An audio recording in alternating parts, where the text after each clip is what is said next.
پیمانے ملا توڑ کے باقی تو نہیں ہے. ارے بوڑھے تو بہت ہیں, ارے بوڑھے تو بہت ہیں, تو بچوں کی وفا دے, مشکل میں علم چھوڑ کے باقی تو نہیں ہے. درود محمد, محمد, بلند سے بلند سے بلند.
بسم اللہ الرحمن الرحیم.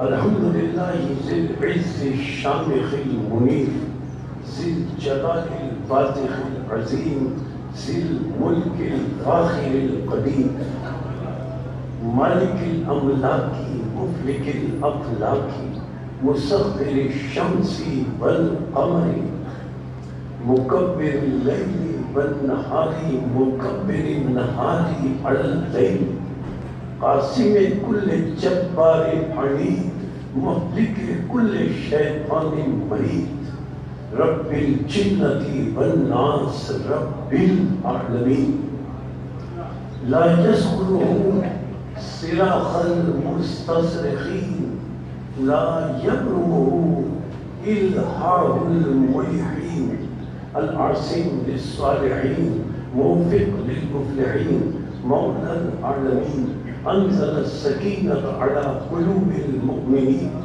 جلت عظمته الصلاة والسلام على النبي الأمي العربي الهاشمي القرشي المكي المدني الأبدحي المطلبي أبي القاسم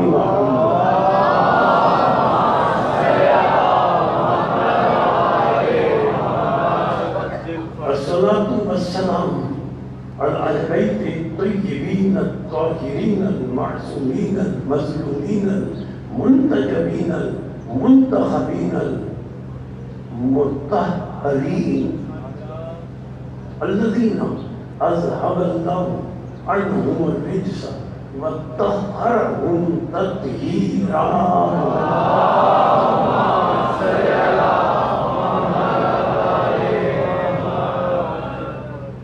أما بعد فقد قال الحكيم في محكم كلامه المتين وخطابه المبين هو أصدق الصادقين وقوله الحق لأنه هو معلن الحق بالحق بسم الله الرحمن الرحيم شرع لكم من الدين ما وصى به نوحا والذي أوحينا إليك وما وصينا به إبراهيم وموسى وعيسى أن أقيموا الدين ولا تتفرقوا فيه كبر على المشركين ما تدعوهم إليه الله يجتبي إليه من يشاء ويهدي إليه من ينيب صلوات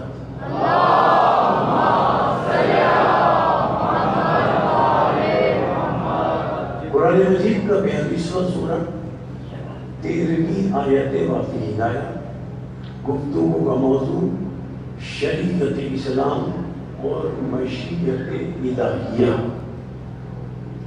اللہ نے 5 اولی العزم رسولوں کا اس آیت واقعی ہدایہ میں تذکرہ فرمایا اور یہ وہ 5 اولی العزم رسول ہیں جنہیں اللہ نے شریعت عطا کی لیکن حضرت نوح حضرت ابراہیم حضرت موسیٰ حضرت عیسیٰ ان کی شریعتیں وقتی محدود اور منسوخ تھی اور آخر میں خاتم النبیین کو قرآن مجید کی صورت میں ایک ایسی شریعت عطا کی کہ قرآن بھی قیامت تک باقی رہے گا شریعت بھی قیامت تک باقی رہے گی اور شریعت کا وارث بھی قیامت تک موجود رہے گا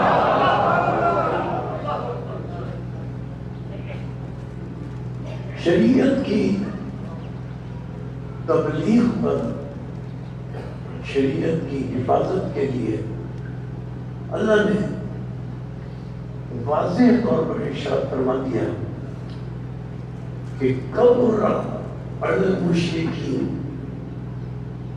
ما تدعو الیہم، کہ اے رسول تم جو شریعت اسلام کی تبلیغ کرتے ہو، تمہاری یہ تبلیغ مشرکین کو بہت ناگوار گزرتی ہے، ان کے دل پر گراں گزرتی ہے، لیکن اے میرے حبیب، اے خاتم النبیین، اللہ کو پرواہ نہیں ہے کہ ان مشرکین کو تمہاری تبلیغ ناگوار گزرے، اللہ کو پرواہ نہیں ہے۔ کیوں؟ اس لیے کہ اللہ نے اپنی شریعت اسلام کی تبلیغ کے لیے اور اس شریعت اسلام کی حفاظت کے لیے اللہ کو یجتبی الیہ من یشاء، اس شریعت کی تبلیغ اور اس شریعت کی حفاظت کے لیے اللہ جسے چاہتا ہے مجتبی بنا لیتا ہے، جسے چاہتا ہے مرتضی بنا لیتا ہے، اور جسے چاہتا ہے مصطفیٰ بنا لیتا ہے۔ منصب اللہ نے عطا کیے ہیں،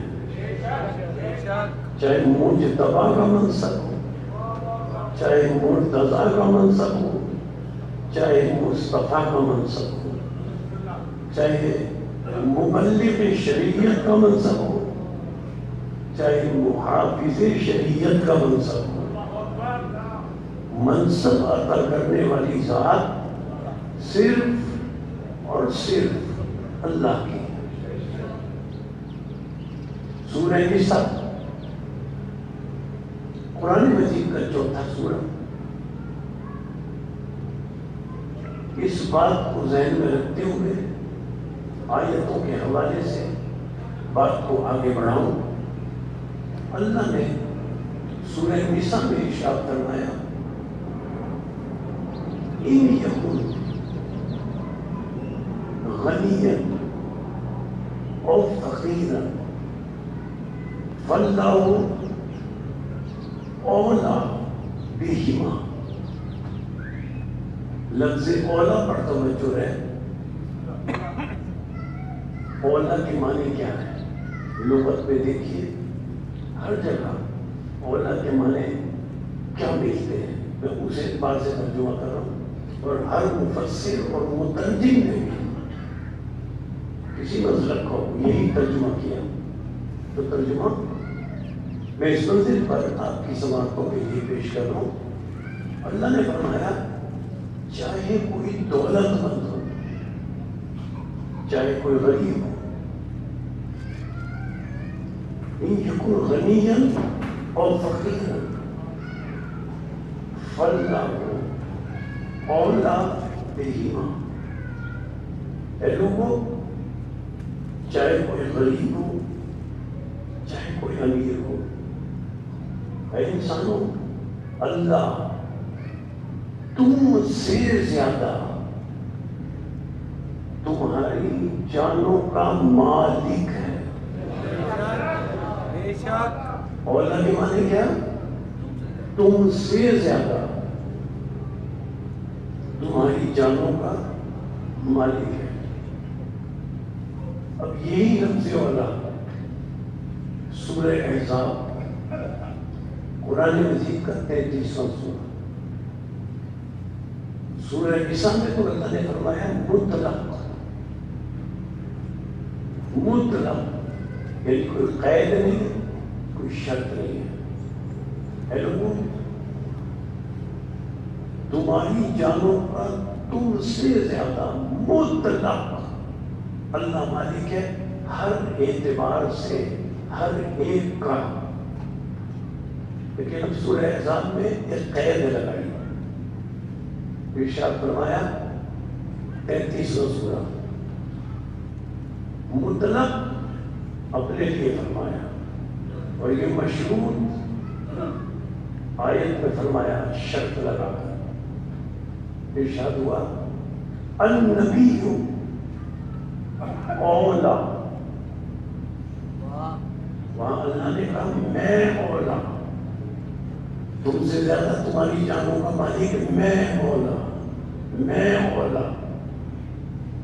اب یا رسول کے لیے فرمایا النبی اولا بالمؤمنین،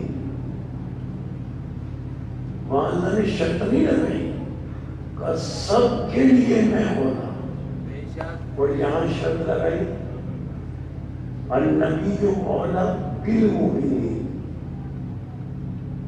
من انفسہم، مومنین کی قید لگائی، شرط لگائی، اور فرمایا کہ خاتم النبیین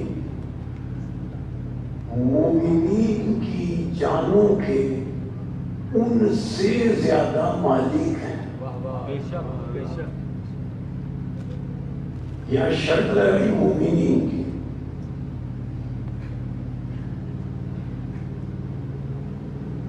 اس شرط کا مطلب کیا ہے؟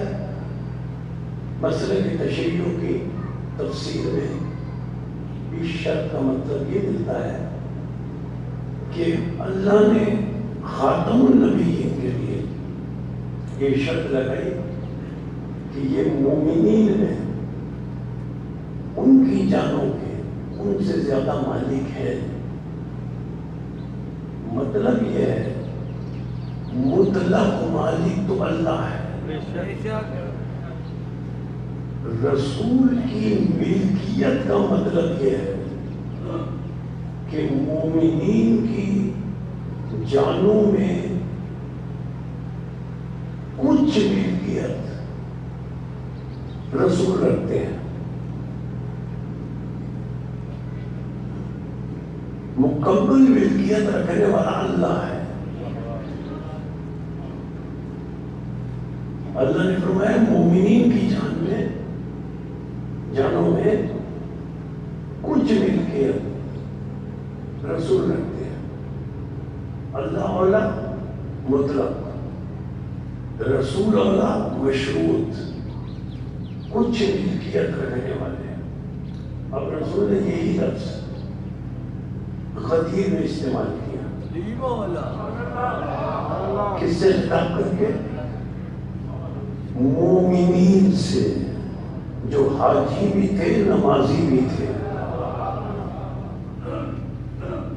ان سے خطاب کر کے اللہ نے کہا نا مومنین کے لیے اے رسول تم اولا ہو، ان کی جانوں میں کچھ ملکیت تم رکھتے ہو۔ اب رسول نے غدیر میں مومنین سے پہلا خطاب یہ کیا الست اولا بکم من انفسکم، اے مومنو کیا تم یہ یقین رکھتے ہو کہ میں رسول تمہاری جانوں کا تم سے زیادہ مالک ہوں؟ قالوا بلا، سب نے کہا ہاں آپ ہماری جانوں کے ہم سے زیادہ مالک ہیں۔ جب سب نے اس بات کا اقرار کر لیا تو ختمی مرتبہ نے فرمایا صرف مجھے مولا نہ سمجھنا، من کنت مولا فہذا علی مولا، جس کا میں مولا اس کا یہ علی مولا،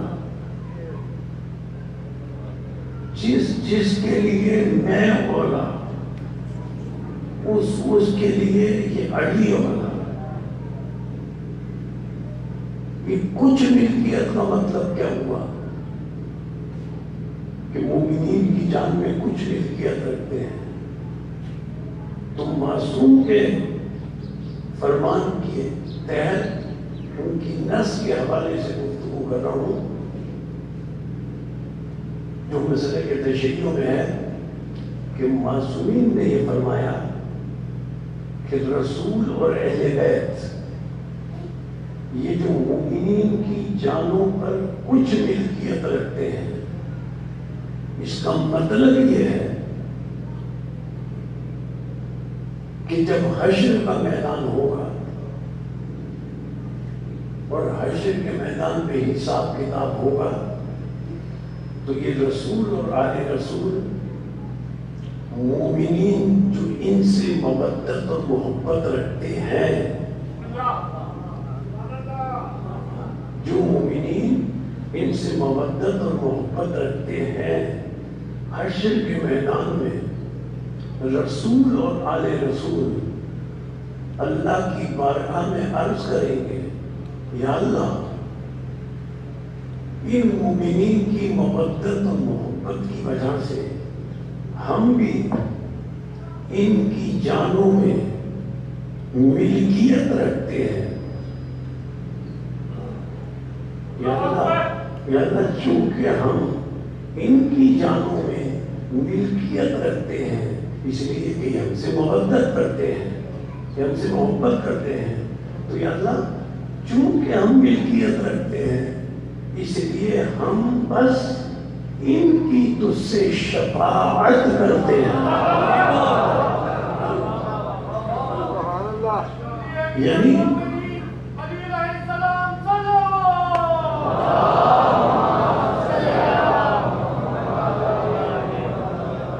رسول اور آل رسول کا ملکیت رکھنا، اس کے معنی ہے کہ یہ مومنین کی شفاعت کریں گے، جب اللہ کی بارگاہ میں یہ شفاعت کریں گے اللہ ان کی شفاعت مومنین کے حق میں قبول کرے گا، اور جب مومنین کے حق میں ان کی شفاعت قبول ہو جائے گی پھر ایک آواز آئے گی، القیا، سورہ قاف 50واں سورہ، القیا فی جہنم کل کفار عنید۔ القیا دو ہستیوں سے خطاب ہے، تسمیہ کا صیغہ ہے، القیا یعنی دو افراد سے خطاب ہے۔ اب کوئی بتائے نا ہمارے علاوہ، فرقہ جعفریہ والوں کے علاوہ کوئی بتائے کہ وہ دو افراد کون سے ہیں کہ جن سے اللہ حشر کے میدان میں خطاب کر رہا ہے؟ ان دو افراد کے بارے میں اگر سمجھنا چاہیں تو آیت کا یہی جز بتا دے گا کہ وہ دو کون ہیں۔ دو سے مخاطب ہو کر اللہ کہہ رہا ہے وہ دو کون ہیں؟ رسول سے اور علی سے مخاطب ہو کر اللہ فرما رہا ہے شفاعت میں نے تمہارے کہنے پر مومنوں کی کر دی، اب سنو، القیا فی جہنم کل کفار عنید، اے رسول اور اے علی اب تم ہر منکر کو اور ہر بغض رکھنے والے کو اٹھا کر جہنم میں پھینکو۔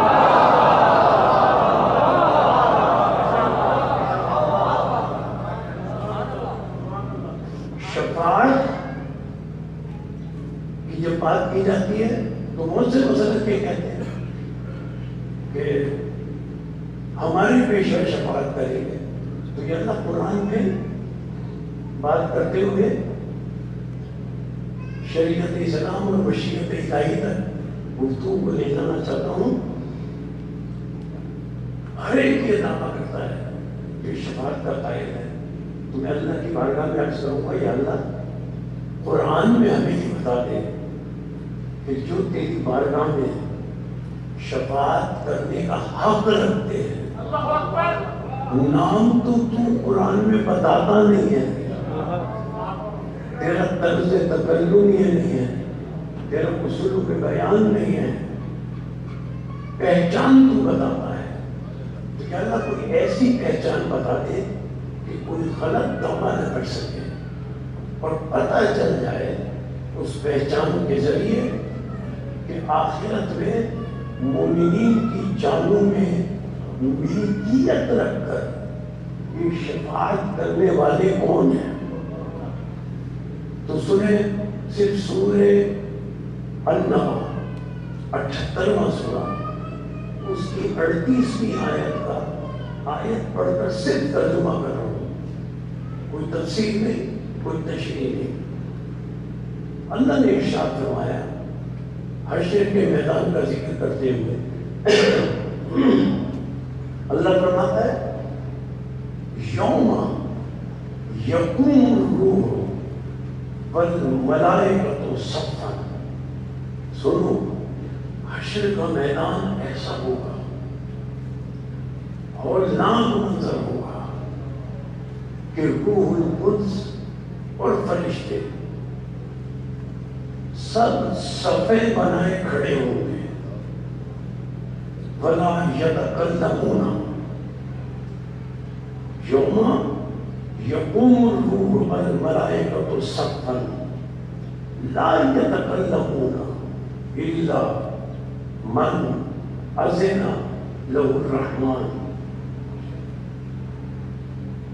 کسی فرشتے میں، روح القدس میں، کسی انسان میں، کسی جن میں یہ جرات نہیں ہوگی کہ اللہ کی بارگاہ میں بات کر سکے یا اللہ کی بارگاہ میں شفاعت کر سکے یا اللہ کی بارگاہ میں کسی کی سفارش کر سکے۔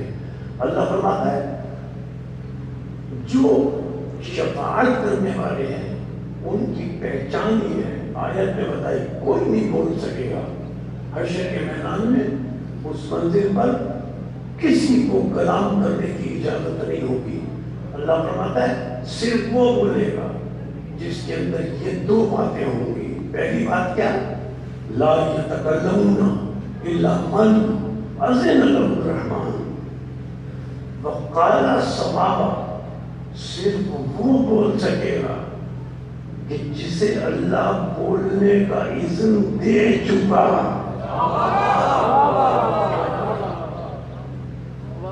یا اللہ یہ تو سب کہیں گے کہ ہمارے پیشواؤں کو اللہ نے بولنے کا اذن دیا، تو اس لیے اللہ نے دوسری پہچان بھی بتا دی، لا یتکلمون الا من اذن له الرحمن۔ اللہ فرماتا ہے کسی میں ہمت اور جرات نہیں ہوگی کہ وہ میری بارگاہ میں بول سکے، الا سوائے ان کے من اذن له الرحمن، جنہیں اللہ اذن اور اجازت دے چکا۔ اور دوسری پہچان کیا ہے؟ آیت آگے بڑھی، وقال صوابا، پہلی بات یہ کہ اللہ انہیں اذن اور اجازت دے چکا، اور دوسری بات یہ ہے، ان کی دوسری پہچان یہ ہے وقال صوابا، کہ وہ جب بولے سچ بولے۔ اگر میں کوئی حدیث پیش کروں، کوئی روایت پیش کروں، تو کوئی اور بھی کوئی روایت پیش کر دے گا، تو آئیے قرآن سے پوچھیں یہ مومنین کی جان میں ملکیت رکھ کر ان کی شفاعت کرنے والے کون ہیں، جن کی پہچان اللہ نے بتائی کہ جو جب بولے سچ بولے۔ جب ہم نے قرآن میں تلاش کیا تو سورہ آل عمران قرآن مجید کا تیسرا سورہ، اور معلوم ہے فمن حاجک فیہ من بعد ما جاءک من العلم فقل تعالوا ندعو ابناءنا وابناءکم ونساءنا ونساءکم وانفسنا وانفسکم ثم نبتہل فنجعل لعنت اللہ علی الکاذبین۔ اے رسول، ان جھوٹے عیسائیوں کے مقابلے میں انہیں لے کر جاؤ جو جب بولے سچ بولے۔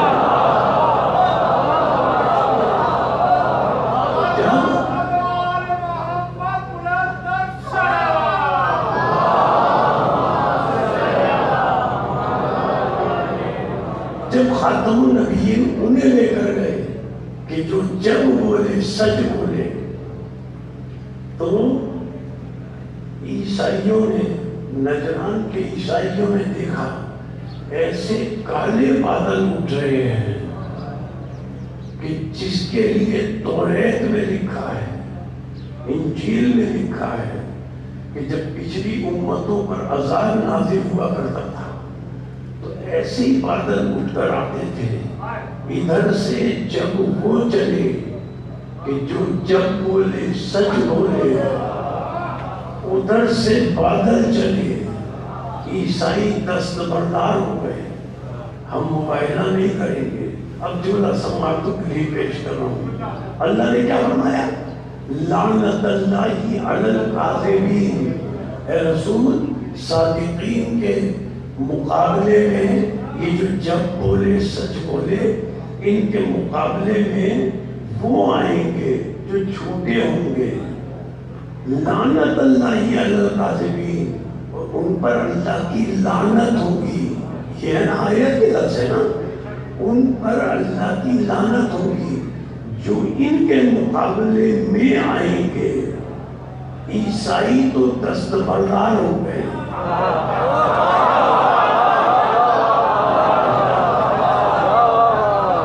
عیسائی تو دستبردار ہو گئے. ہم ان کے مقابلے میں نہیں جائیں گے ورنہ اللہ ہم پر لعنت نازل کرے گا. تو بات تو طے ہو گئی, عیسائی لعنت سے بچ گئے, لیکن وہ نہیں بچ سکتے جو پنجتن کے مقابلے میں.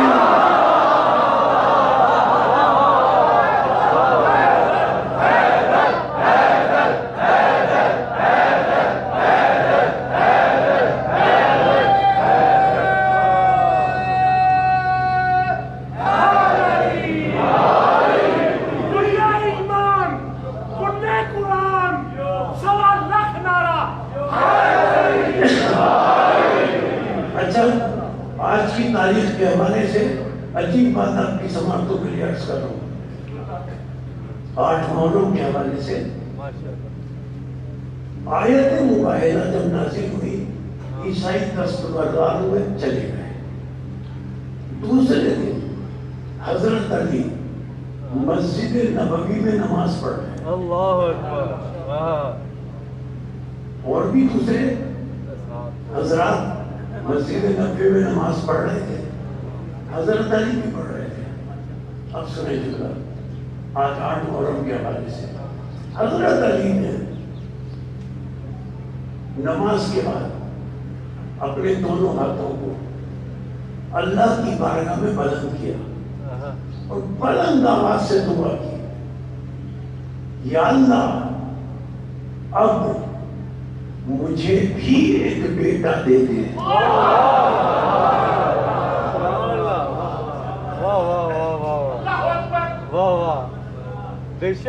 جب حضرت علی نماز اور دعا سے فارغ ہوئے تو ایک شخص آیا علی کے پاس, بولا یہ آپ نے کیا دعا مانگی کہ یا اللہ مجھے بھی ایک بیٹا دے دے؟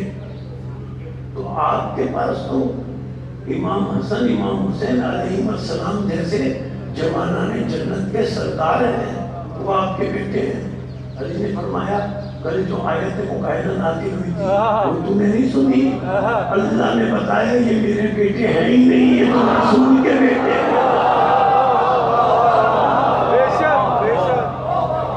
اللہ نے فرما دیا یہ رسالت کے بیٹے ہیں.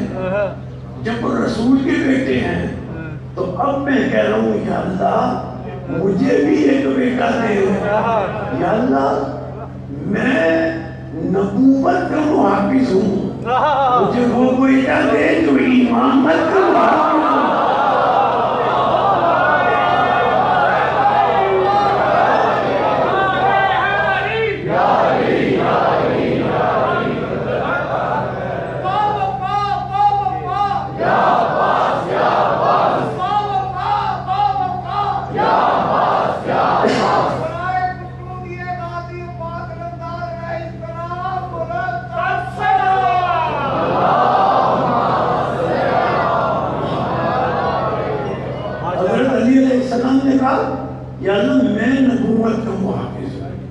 مجھے بیٹا دے جو امامت کا محافظ ہو. اچھا حضرت علی جو ہے نا تنہا نبوت کی محافظ نہیں ہے. میں اپنی جانب سے نہیں کہہ رہا.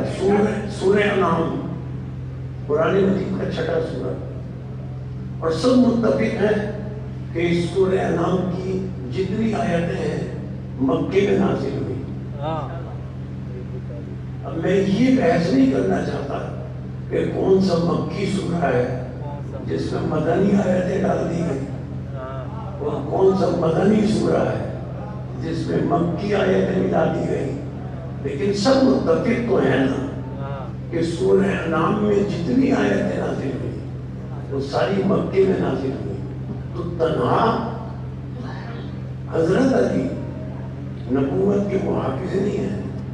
اللہ نے تذکرہ فرمایا مکے میں, آیت نازل ہوئی مکے میں, ذکر ہے مکے کا, آیت کا نزول مکے میں. اب ترجمہ بھی ہوگا مکے کے اعتبار سے. آیت پڑھو, اللہ فرماتا ہے مکے میں رسول پر اللہ آیت نازل فرماتا ہے اولئک الذین آتیناہم الکتاب والحکم والنبوۃ. سنو, جن انبیاء کو اور خاتم النبیین کو میں اللہ نے نبوت, رسالت, حکمت عطا کی. خاتم النبیین کو میں اللہ نے نبوت, رسالت, کتاب, شریعت اسلام عطا کی. اب اللہ فرماتا ہے لہجہ بدل کر فَإِن يَكْفُرْ بِهَا هَؤُلَاءِ, اگر سارا زمانہ میرے رسول کی کتاب کی, میرے رسول کی شریعت کی, میرے رسول کی رسالت کی, اگر سارا زمانہ دشمن ہو جائے تو اللہ فرماتا ہے مجھے اللہ کو پرواہ نہیں ہے. کہ اللہ تجھے پرواہ کیوں نہیں ہے؟ فرماتا ہے آیت آگے بڑھی, مجھے اس لیے پرواہ نہیں ہے فَإِن يَكْفُرْ بِهَا هَؤُلَاءِ, اگر یہ سارے میرے رسول کی شریعت کے, رسالت کے مخالف ہو جائیں تو مجھے پرواہ اس لیے نہیں ہے. فَقَدْ وَكَّلْنَا بِهِ قَوْمًا لَيْسُوا بِهَا بِكَافِرِينَ. میں اللہ نے مکے میں اپنے رسول کی رسالت کی حفاظت کے لیے, اپنے رسول پر نازل شدہ شریعت اسلام کی حفاظت کے لیے فقط وکلنا, ترجمے پر توجہ, فقط وکلنا قوما لیسوا بہا بکافرین. میں اللہ نے مکے میں شریعت اسلام کی حفاظت کے لیے, رسول کی حفاظت کے لیے کسی ایسے کو مقرر کر رکھا ہے لیسوا بہا بکافرین, جو نہ کبھی کافر تھا نہ تو کافر ہو سکتا ہے. تو مکے کے اس محافظ کا کوئی نام بتائے نا کہ مکے کا وہ محافظ کون ہے جسے اللہ مکے میں شریعت اسلام کا محافظ قرار دیتے ہوئے اس کے ایمان کی گواہی دے رہا ہے. جو نہ کافر تھا نہ کافر ہو سکتا ہے. تمہارے کافر کہنے سے ابو طالب کافر نہیں بن جائے گا. اللہ نے کہا وہ کافر تھا ہی نہیں. جب وہ کافر تھا نہیں تو ایمان وہ قبول کرتا ہے جو کبھی کافر رہا.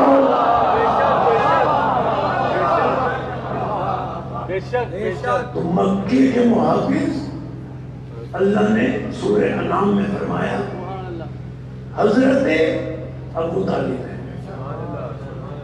حضرت ابو طالب علیہ السلام کو اللہ نے مکے میں رسالت کا, شریعت اسلام کا محافظ مقرر کر دیا. برائے خوشنودیے سرکار ابو طالب علیہ السلام پرزور حیدری صلوات.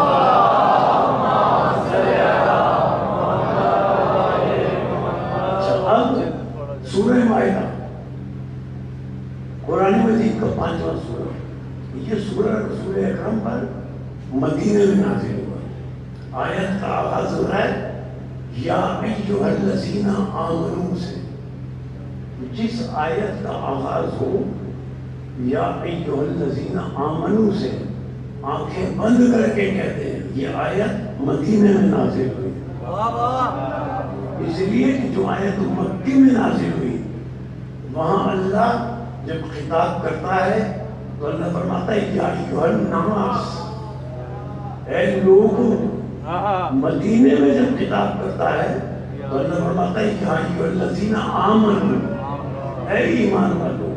تو جس آیت کے شروع میں یا ایھا الذین آمنوا سمجھ لیں یہ مدینے میں نازل ہوئی۔ سورہ مائدہ 5واں سورہ اس کی آیت ہے۔ اللہ فرما رہا ہے یا ایھا الذین آمنوا۔ دیکھیں اس آیت کا بھی لہجہ ہوئی ہے جو سورہ انعام کی آیت کا ہے، اس آیت کے بھی تیور وہی ہیں جو سورہ انعام کی آیت میں اللہ کے ہیں۔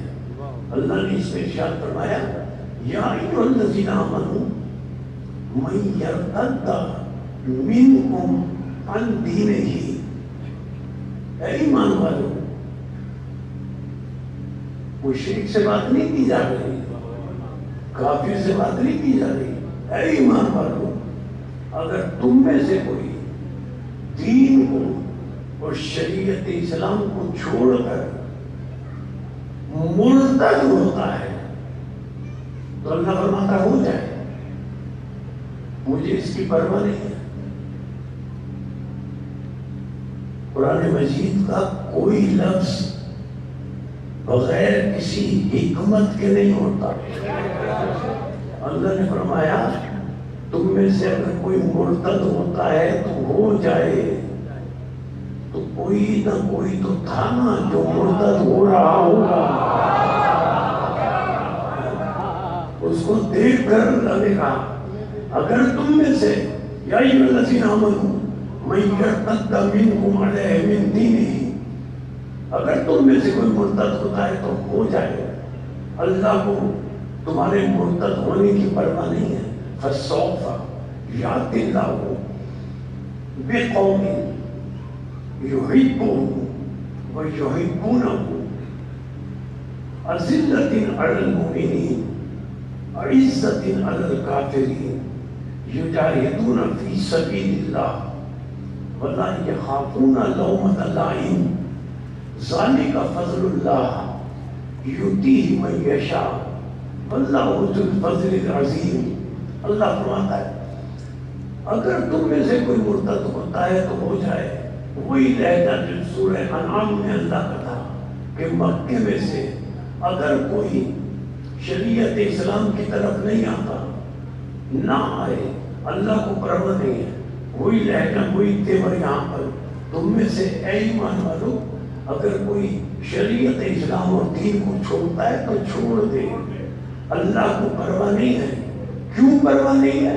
اللہ نے فرمایا فسوف یأتی اللہ بقوم، اللہ نے مدینے میں ایسے کا انتظام کر رکھا ہے، رسول کی شریعت اور رسالت کی حفاظت کے لیے ایسے کا انتظام کر رکھا ہے۔ سوف یأتی اللہ بقوم، جس کی پہلی پہچان یہ ہے یحبہ ویحبہ اللہ، اس کی پہچان یہ ہے جسے میں اللہ نے مدینے کا رسالت اور شریعت کا محافظ مقرر کیا ہے، اس کی پہلی پہچان یہ ہے کہ وہ اللہ سے محبت کرتا ہے، اور یک طرفہ محبت نہیں ہے، اللہ بھی اس سے محبت کرتا ہے۔ اب جس میں یہ پہچان پائی جائے گی کہ وہ اللہ سے محبت کرتا ہو اور اللہ بھی اس سے محبت کرتا ہو، وہ معلوم ہوا مدینے میں رسول کی رسالت اور شریعت اسلام کا محافظ ہے۔ آئیے تلاش کریں ایسا کون ہے کہ جو اللہ سے محبت کرتا ہے، اللہ اس سے محبت کرتا ہے۔ جب ہم نے تلاش کیا تو صحیح بخاری میں باب فضائل علی میں رسول کا یہ فرمان ملا. خیبر کے 39ویں دن رسول نے ارشاد فرمایا لو تین رایت غدا رجلا کرارا غیر فرار یحب اللہ ورسولہ ویحبہ اللہ ورسولہ. رسول نے ارشاد فرمایا کل علم اس کو دوں گا جو رجل ہوگا, مرد ہوگا, مرد ہوگا. سارے مردوں میں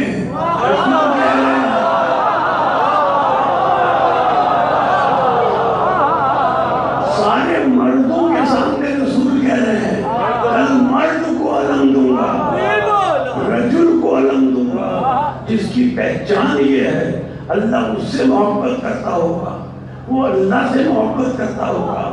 آیت میں پہچان یہ بتائی کہ شریعت اسلام کا مدینے میں محافظ ہوا ہے کہ جو اللہ سے محبت کرتا ہو, اللہ اس سے محبت کرتا ہو.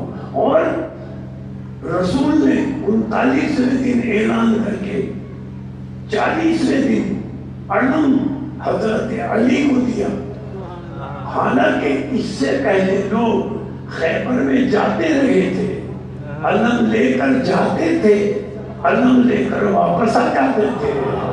اب جب 39ویں دن رسول نے یہ کہا کہ کل میں علم دوں گا اسے جس سے اللہ محبت کرتا ہے اور وہ اللہ سے محبت کرتا ہے, وہ کرار بھی ہے, وہ غیر فرار بھی ہے, وہ رجل بھی ہے. جب رسول نے یہ کہا تو رسول کے ساتھی ساری رات سو نہیں سکے, ساری رات سو نہیں سکے, بے چین رہے کہ کل علم مل جائے, کل ہمیں علم مل جائے. میں اس مقام پر جملہ کہوں پیشوا تو علم حاصل کرنے کی تمنا کرتے ہیں, ان کے ماننے والے کہتے ہیں علم دیکھنا بھی تب ہے.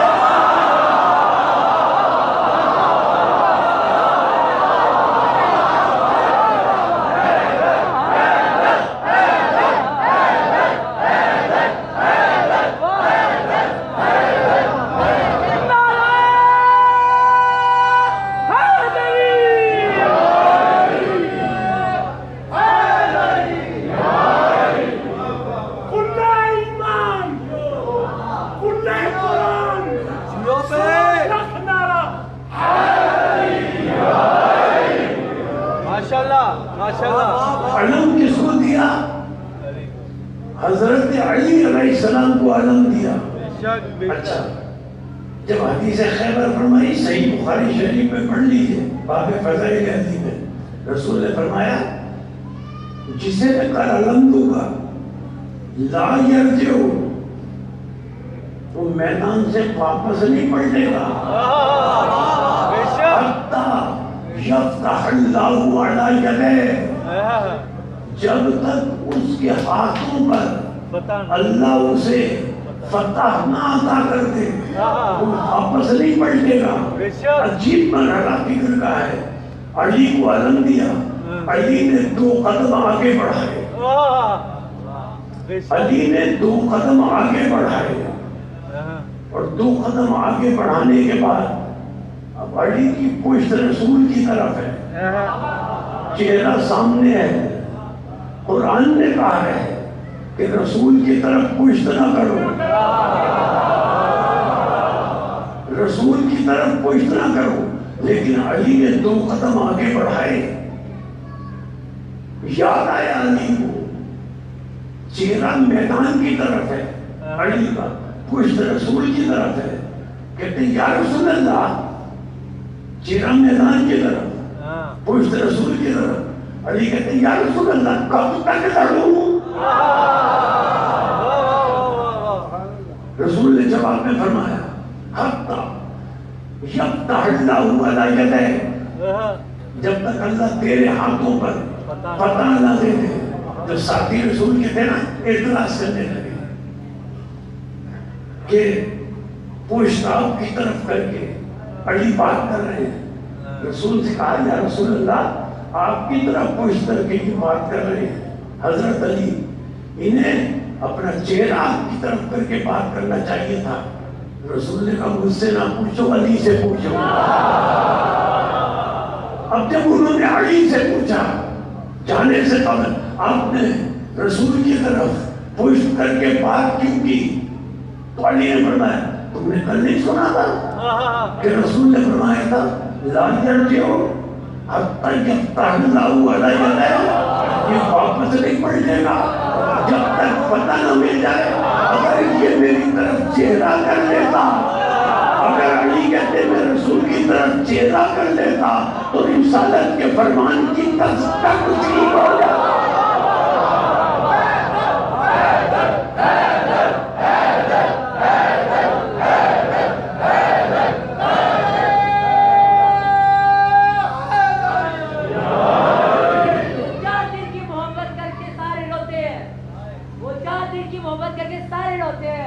علی سے محبت کر کے دیکھو، پتہ چلے محبت کیا ہوتی ہے. آپ بلند کر کے پوری طاقت کے ساتھ نعرے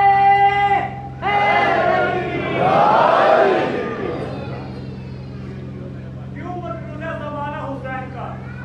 کیوں مقروض ہے زمانہ حسین کا؟ کیونکہ خود خدا بھی ہے دیوانہ حسین کا. اللہ تیرے وجود پہ لعنت ہے، اس لیے اللہ تیرے وجود پہ لعنت ہے، اس لیے دل میں محبت ہے یزید کی اور پیٹ میں کھایا حسین کا.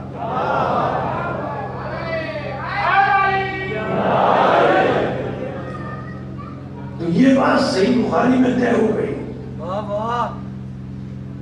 کہ اللہ نے ارشاد فرمایا مدینے میں رسالت اور شریعت اسلام کا محافظ وہ ہے جو اللہ سے محبت کرتا ہے اور اللہ اس سے محبت کرتا ہے. اور علی کو علم دے کر رسول نے بتایا کہ اللہ اس سے محبت کرتا ہے اور علی اللہ سے محبت کرتا ہے. یعنی مدینے کے محافظ کا نام علی ہے، مکے کے محافظ کا نام ابو طالب ہے. اسی لیے جتنے غزوات، جتنی جنگیں، جتنے سرایا علی نے لڑے مدینے میں، جتنے جہاد کیے سوائے غزوہ خیبر کے، غزوہ خیبر میں حضرت علی نے اپنا تعارف اپنی والدہ کے حوالے سے کرایا. انا الذی سمتنی امی حیدرا. لیکن غزوہ خیبر کے علاوہ جو بھی جنگ علی نے کی اس میں اپنا تعارف حضرت علی نے حضرت ابو طالب کے ذریعے کرایا. جب بھی کوئی مقابلے میں آتا تھا تو حضرت علی اپنا تعارف اپنے بابا کے حوالے سے کراتے تھے. پہلی وجہ تو یہ تھی کہ دیکھو انا علی ابن ابی طالب، میں ابو طالب کا بیٹا علی ہوں. میرا بابا مکے کا محافظ شریعت تھا، میں مدینے کا محافظ شریعت ہوں. اور پھر دوسری بات یہ ہے، ضروری تو نہیں ہے کہ رجز پڑھتے ہوئے والد کا نام بھی لیا جائے. عرب میں کوئی ہر جگہ تو یہ دستور نہیں تھا، لیکن علی جس جنگ میں بھی جاتے تھے جب کوئی مقابلے میں آتا تھا تو اس سے کہتے تھے انا علی ابن ابی طالب، میں ابو طالب کا بیٹا ہوں. جب بھی کوئی مقابلے میں آتا تھا علی اس کو بتاتے تھے میں تو ابو طالب کا بیٹا ہوں، میں ابو طالب کا بیٹا ہوں. یا ابو طالب کے حوالے سے اپنا تعارف علی کیوں کراتے تھے؟ مقابلے میں آنے والے کو علی بتانا چاہتے تھے سن میرے بابا کا نام تو ابو طالب ہے، بتا تیرے ابا کا نام کیا ہے.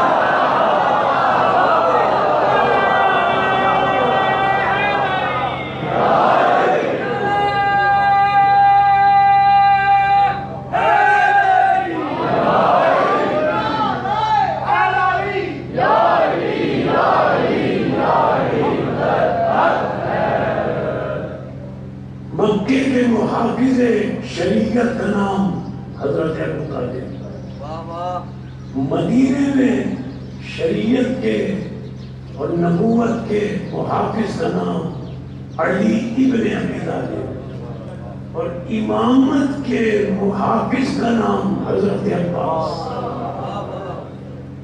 بہت سے لوگ یہ کہتے ہیں، اکثر شیعہ حضرات بھی یہ کہتے ہیں کہ اللہ نے بس ایک علی پیدا کیا.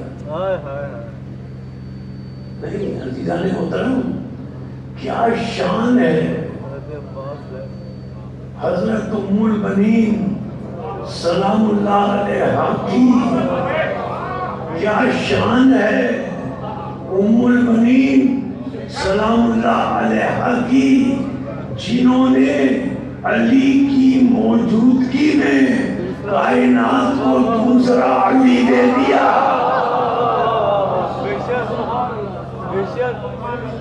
امام زین العابدین علیہ الصلوۃ والسلام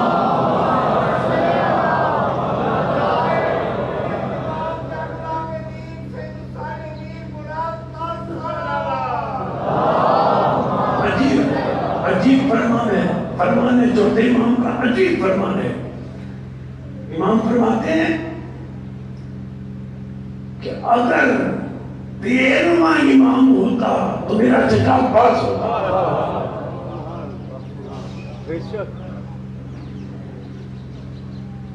حضرت ام البنین کے والد کا نام ہے حزام، بڑے جری اور شجاع قبیلے کے، یعنی اتنے شجاع اور بہادر تھے کہ کسی میں یہ جرأت نہیں تھی وہ اپنے جانوروں کو رسیاں نہیں باندھتے تھے. کسی میں جرأت نہیں تھی کہ ان کے جانوروں کو کوئی لے جائے. حزام نام تھا. حزام نے خواب میں دیکھا کہ ایک در خواب کے عالم میں ان کے ہاتھ میں موتی، ایک نوری موتی، ایک در ان کے ہاتھ میں خواب میں آیا، اور وہ در اور وہ موتی ایسا تھا کہ اس کی روشنی اور نور زمین سے آسمان تک نظر آ رہا تھا. اسی خواب کے عالم میں حزام کے پاس ایک جلیل القدر خواب ہی میں بزرگ ہستی آئی، اور حزام کہتے ہیں میں نے خوابی میں ان سے پوچھا کہ یہ جو دور نوری دور میرے ہاتھ میں ہے اس کی قیمت کا آپ کو اندازہ ہے؟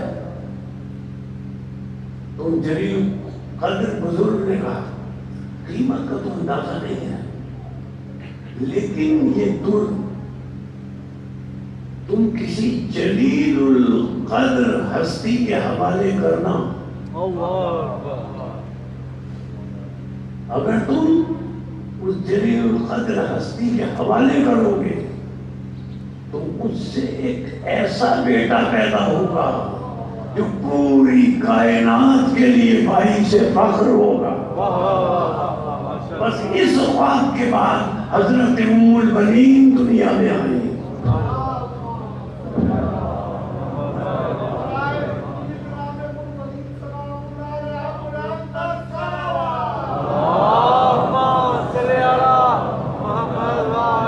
دیکھیے یہ لفظ دور جو ہے نا، جس نوری دور کا تذکرہ ہے، یہ تاریخ میں صرف اور صرف اس کا ذکر 3 ہستیوں کے ساتھ ملتا ہے. ایک تو خاتم النبیین کے ساتھ دور کا لفظ ملتا ہے، ایک حضرت علی کے ساتھ دور کا لفظ ملتا ہے. امام حسن علیہ السلام فرماتے ہیں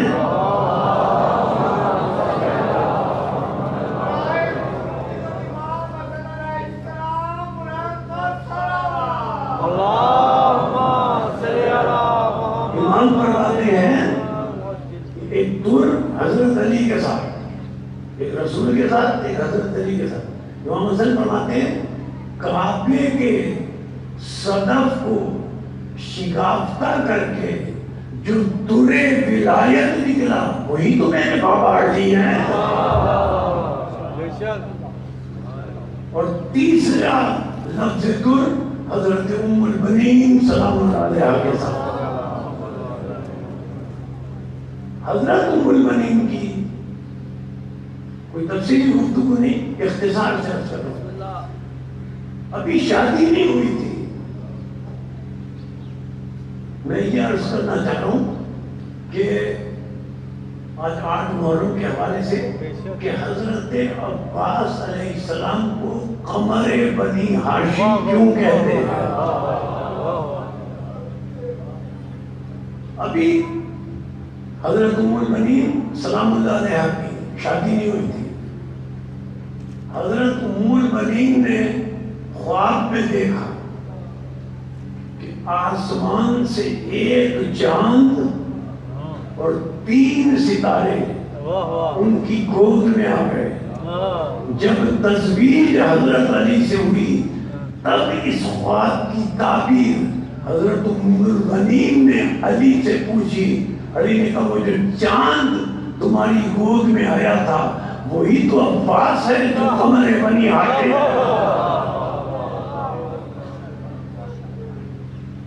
حضرت عقیل گئے تھے نا رشتہ لے کر. حضرت عقیل ابن ابی طالب حزام کے پاس, تو حزام نے رشتہ فوراً قبول کر کے اپنے لیے بھائی سے شرم قرار دے کے پتہ ہے جملے کیا کہتے ہیں. عقیل ذرا ٹھہر جاؤ, میں 2 رکعت نماز شکرانہ ادا کروں.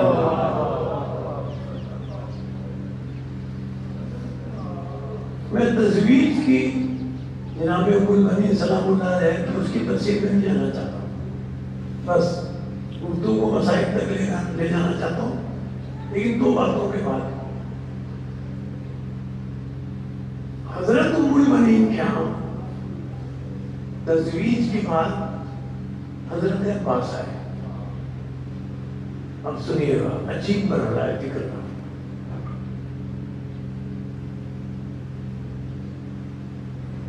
علامہ اسد شاہدی علوی کی کتاب ہے, اس میں انہوں نے ایک جملہ لکھا. وہ جملہ یہ ہے کہ ان اللہ علم آدم اسماء الخمسہ. اللہ نے حضرت آدم کو 5 نام سکھائے. علم ام البنین عباس اسما واحدا.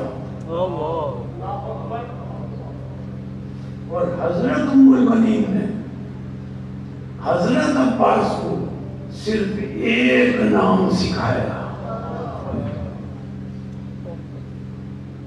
جب حضرت عباس پیدا ہوئے تب سے حضرت ام البنین انہیں ایک نام سکھاتی رہی, صرف ایک نام. بچہ جب بولنے کے قابل ہوتا ہے تو یا تو ماں کہتا ہے یا باپ کہتا ہے, لیکن حضرت ام البنین بس ایک نام سکھاتی رہی.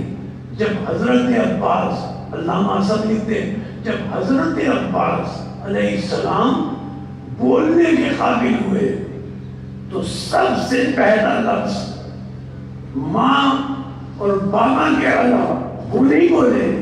ماں نہیں کہا, باپ نہیں کہا, اتنا سکھایا ام البنین نے وہ نام کہ پہلا لفظ جب حضرت عباس بولے ہیں, وہ علامہ اسد علوی شاعری لکھتے ہیں کہ پہلا لفظ جو حضرت عباس بولے ہیں وہ لفظ تھا یا حسین.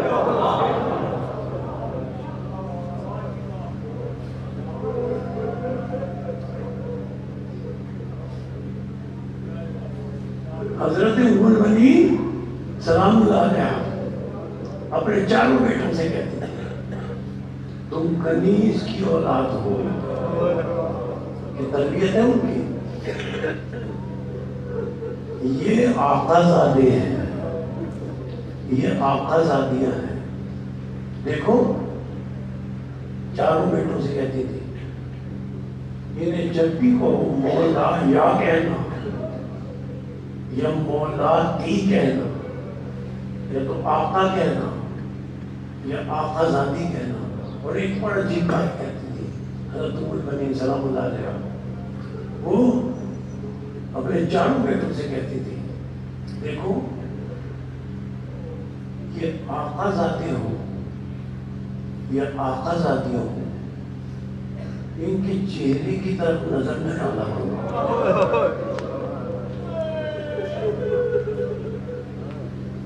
ان کے چہرے کی طرف نظر نہ ڈالا کرو.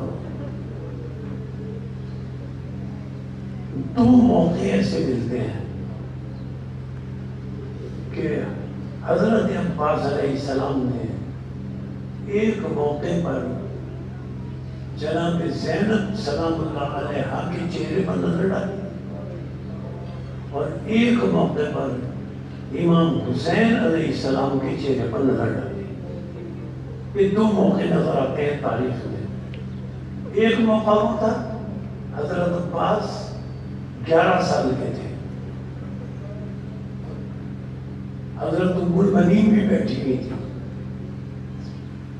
جناب زینب سلام اللہ علیہ آئی, حضرت عباس کی نظریں جھکی رہتی تھی, ماں کی تربیت تھی. جناب زینب سلام اللہ علیہ آئی اور آ کر کہا بھیا عباس ذرا چہرہ اٹھا کر مجھے دیکھو. عباس کی وفا کو ہمارا سلام, حضرت عباس کی وفا کو ہمارا سلام. جناب زینب سلام اللہ علیہ کہتی ہیں عباس بھیا چہرہ اٹھا کر ذرا میری طرف دیکھو. حضرت عباس نے جناب زینب کے چہرے کی طرف نظر کرنے سے پہلے اپنی ماں کی طرف سوالیہ نظروں سے دیکھا, چہرے کی طرف دیکھوں یا نہیں. حضرت ام المؤمنین سلام اللہ علیہ نے کہا بیٹے عباس آقا ذاتی نے حکم دیا,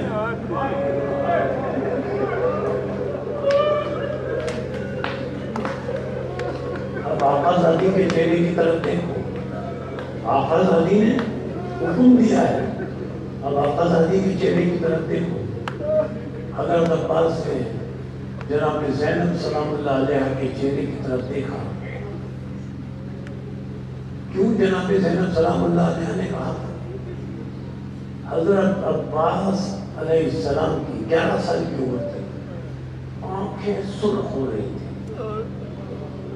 جناب زینب سلام اللہ علیہ نے کہا بھائی یہ تمہاری آنکھیں کیوں اتنی سرخ ہو رہی ہیں؟ حضرت عباس علیہ السلام نے کہا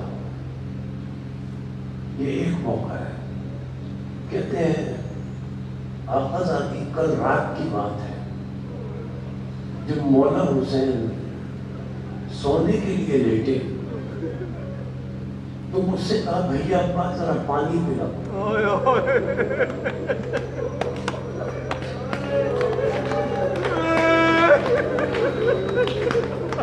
بھیا عباس ہمیں پانی پلاؤ. حضرت عباس کہتے ہیں آقا ذاتی زینب سے جناب زینب سلام اللہ علیہ سے جیسے ہی میں اٹھا کہ مولا حسین کے لیے پانی لاؤ, مولا حسین نے کہا عباس ابھی تو جا رہے ہو پانی لینے, لیکن عباس ایک وقت ایسا آئے گا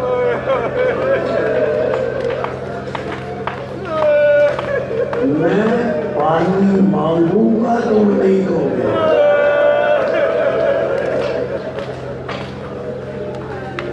ایک وقت ایسا آئے گا. حضرت عباس کہتے ہیں جناب زینب سلام اللہ علیہ سے جب مجھ سے یہ جملہ کہہ دیا مولا حسین نے, میں پانی لینے گیا.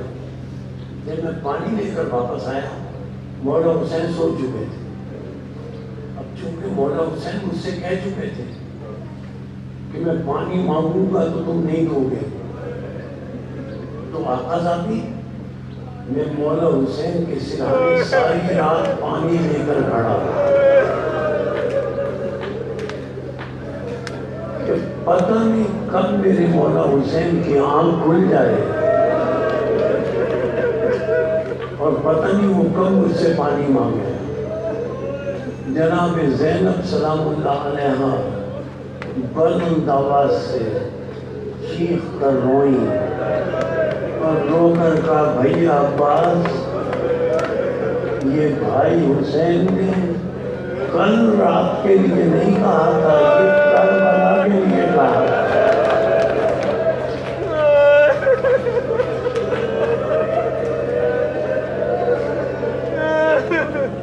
میں نے عرض کیا نا دو موقع ہیں۔ ایک موقع تو یہ تھا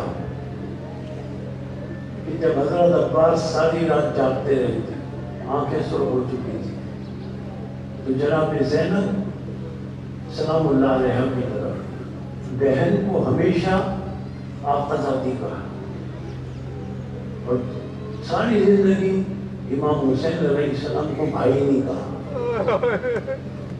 حضرت مولی بنی سلام اللہ علیہ کی تربیت تھی، جب کہتے تھے مولا کہتے تھے، حتیٰ کہ نرس کروں جناب سکینہ سلام اللہ علیہ کو کبھی سکینہ نہیں کہا۔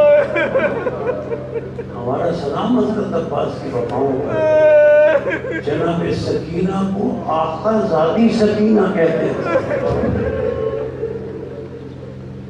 اچھا یہ دوسرا موقع جب حضرت عباس نے نظر ڈالی، روز عاشور آیا۔ روز عاشور حضرت عباس علیہ السلام امام حسین علیہ السلام کی طرف آئے، وہی طریقہ وہی انداز حضرت عباس کا، نظریں جھکی ہوئی، مولا حسین سے کہتے ہیں مولا اب مجھے بھی میدان میں جانے کی اجازت ہے۔ حضرت عباس نے چہرہ نہیں اٹھایا، نظریں جھکی ہوئی۔ مولا حسین جواب دیتے ہیں بھیا عباس تمہیں کیسے میں اجازت دے سکتا ہوں، تم تو میرے لشکر کے علمدار ہو۔ یہ ایک موقع ہے، راہ یمین اور عاشمانہ۔ حضرت عباس نے ایک مرتبہ دائیں طرف دیکھا، پھر بائیں طرف دیکھا۔ یہ ایک موقع ہے کہ دائیں طرف اور بائیں طرف دیکھ کر پھر حسین علیہ السلام کے چہرے کی طرف دیکھ کر کہا مولا وہ لشکر کہاں ہے جس کا میں امام حسین علیہ السلام نے کہا بھیا میں تمہیں اجازت نہیں دوں گا، تم میرے لشکر کے علمدار ہو۔ حضرت عباس خیمے میں آ گئے، سر جھکا کر بیٹھے ہوئے، خیمے میں سر جھکائے بیٹھے ہیں۔ جناب سکینہ سلام اللہ علیہ کی آواز آئی العطش العطش۔ بس حضرت عباس علیہ السلام اٹھے، جناب سکینہ سلام اللہ علیہ کے پاس گئے اور کہا آقا زادی میرے ساتھ اپنے بابا کے پاس چلو اور ان سے صرف اتنا کہہ دو بابا میں بہت پیاسی ہوں۔ جناب سکینہ سلام اللہ علیہ کو لے کر حضرت عباس علیہ السلام مولا حسین کے پاس پہنچے۔ اب آپ سمجھ گئے نا میں کیا جملے آپ کے آنسوؤں کی نظر کرنا چاہتا ہوں۔ حضرت سکینہ سلام اللہ علیہ کو لے کر حضرت عباس علیہ السلام مولا حسین علیہ السلام کے پاس پہنچے۔ مولا حسین بیٹھے ہوئے تھے، کھڑے ہو گئے، کھڑے ہو کر سکینہ سے مخاطب ہو کر کہا بیٹی آج چچا کو اجازت دلوانے آئے ہیں۔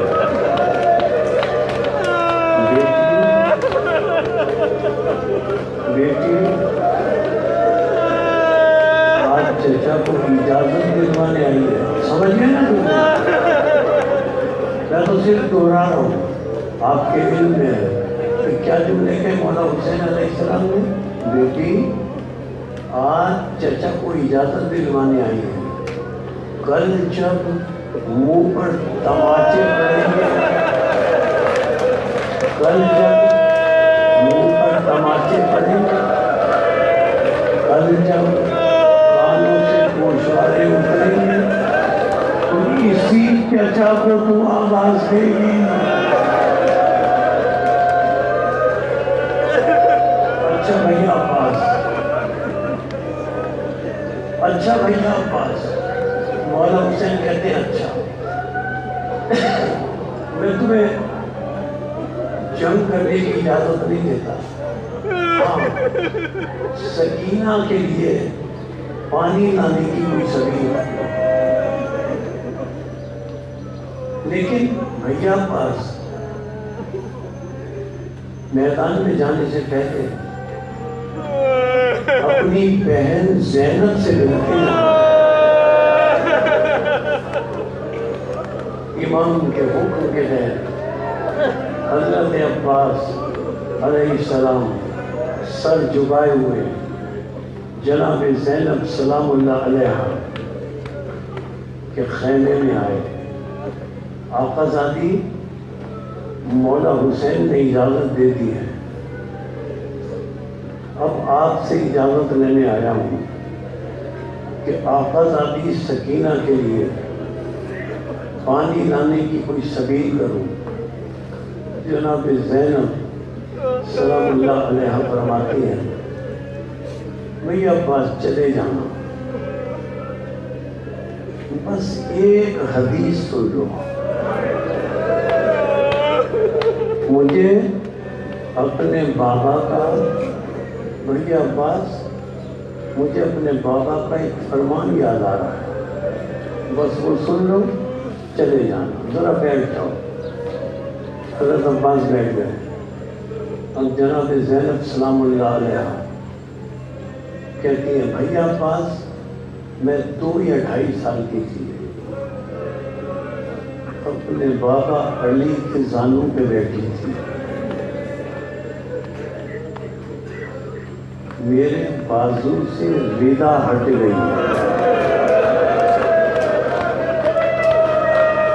میں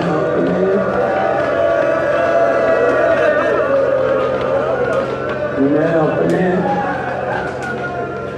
بابا کے زانوں پر بیٹھی تھی،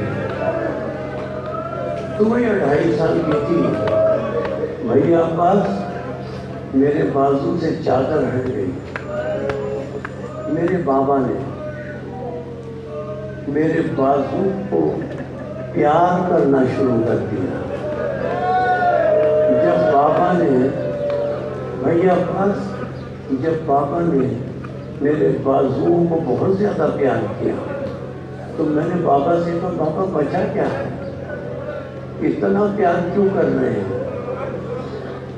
تو بھیا عباس کیا بتاؤں، بابا علی نے کہا زینب بیٹی اس لیے تیرے بازوؤں کو اتنا پیار کر رہا ہوں کہ ایک وقت آئے گا ان بازوؤں میں رسیاں بندھیں گی،